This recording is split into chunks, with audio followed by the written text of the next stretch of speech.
गंभीर गुन्हे आणि सराईत गुन्हेगारांच्या हालचालींवर नियंत्रण ठेवण्यासाठी पोलीस अधीक्षक मुमक्का सुदर्शन यांच्या आदेशानुसार जिल्ह्यात 12 ऑगस्टच्या रात्री कोम्बिंग ऑपरेशन राबविण्यात आले।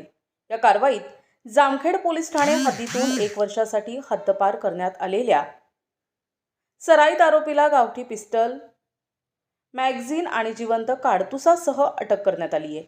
स्थानिक गुन्हे शाखेचे पोलीस निरीक्षक संतोष मुटकुळे यांच्या मार्गदर्शनाखाली पोलीस उपनिरीक्षक अनंत सालगुडे यांच्या पथकानं ही कारवाई केली आहे।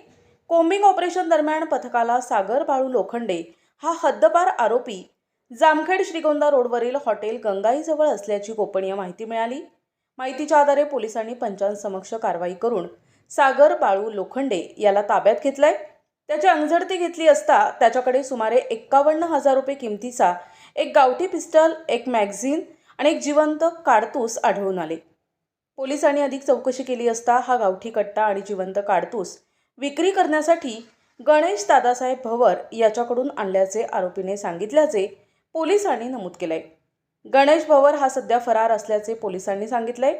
दरम्यान सागर लोखंडे याला अहिल्यानगर जिल्ह्यातून 1 वर्षासाठी हद्दपार करण्यात आले असून त्याच्या हद्दपारीचा कालावधी अद्याप संपलेला नसतानाही तो जिल्ह्यात आढळून आलाय। आरोपीला जप्त मुद्देमालासह जामखेड पोलीस ठाण्यात हजर करण्यात आले। त्याच्या विरुद्ध जामखेड पोलीस ठाण्यात गुन्हा दाखल करण्यात आलाय।